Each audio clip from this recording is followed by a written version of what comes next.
A university professor started off his class by picking out of his back pocket a £20 note.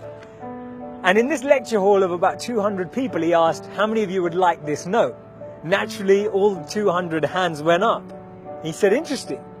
He then said, before I let you have it, let me ask you this question. He took the note and folded it in half twice. And then he said, how many of you want this note? Still, 200 hands went up. Now he said, let me try something else. He took the note and he crumpled it.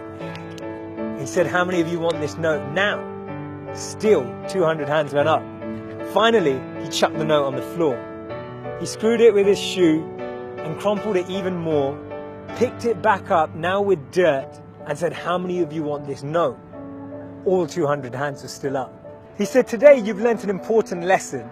No matter how much I crumpled that note, how much I scrunched it up, how many times it was trodden on, you still wanted it because it was still worth £20. In the same way that that £20 note held its value, so do you.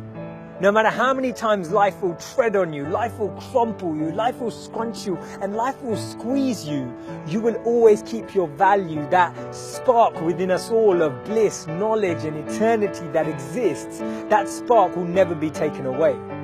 Our value is not created by the price of our clothes or our bank balance or the job title that we have. See, we should be building life and not just building our CVs. In the middle of 2009, he was the software engineer that no one wanted to hire. He had 12 years of experience at Yahoo, but he was rejected by Facebook and then rejected by Twitter.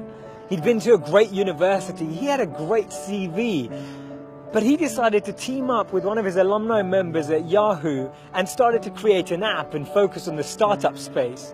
In 5 years' time, he sold that app for $19 billion to Facebook. Believe it or not, that was Brian Acton, the co-founder of WhatsApp. When he was rejected from Facebook, he said it was a great opportunity to connect with some fantastic people. I look forward to life's next adventure. When he was rejected by Twitter, he responded by saying, worked out, it was quite a long commute. It's so interesting to see that someone rejected from two of the top internet companies actually responded with humor and actually responded with positivity. This lady was diagnosed with clinical depression. Her marriage had failed and she was jobless with a dependent child. She was on a 4-hour delayed train journey from Manchester to London when she came up with this idea, and she started to write this book about this wizard. And as she started writing, she then finished her manuscript, took it to 12 publishers and was rejected by all 12. Believe it or not, that's J.K. Rowling. This man watched his first company crumble. He was a Harvard University dropout and his first company's demo didn't even work. He went on to build Microsoft. His name's Bill Gates. Therefore, failure is just a sign that we need to widen our scope. We need to be ready and build ourselves up for the next level. Actually, what we end up achieving is far greater than what we'd envisioned for ourselves. And this divine plan, this orchestration can't be happening without this intervention that occurs, because if we had it our way, we just settle, we just accept what we thought was our goal, what we thought we were chasing.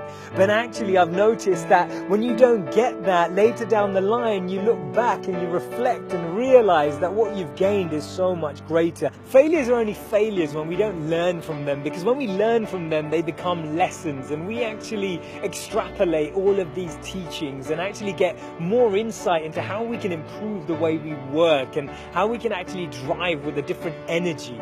The challenge we have is that we only talk about people's failures when they succeed, and that's why they become this taboo, or we feel like their failures never happened. We need to share these stories earlier. We need to bring out these stories and experiences on the journey so that people who are on the journey can actually follow in those footsteps. And that's why Steve Jobs said you can't connect the dots moving forward. You only can when you're looking backwards.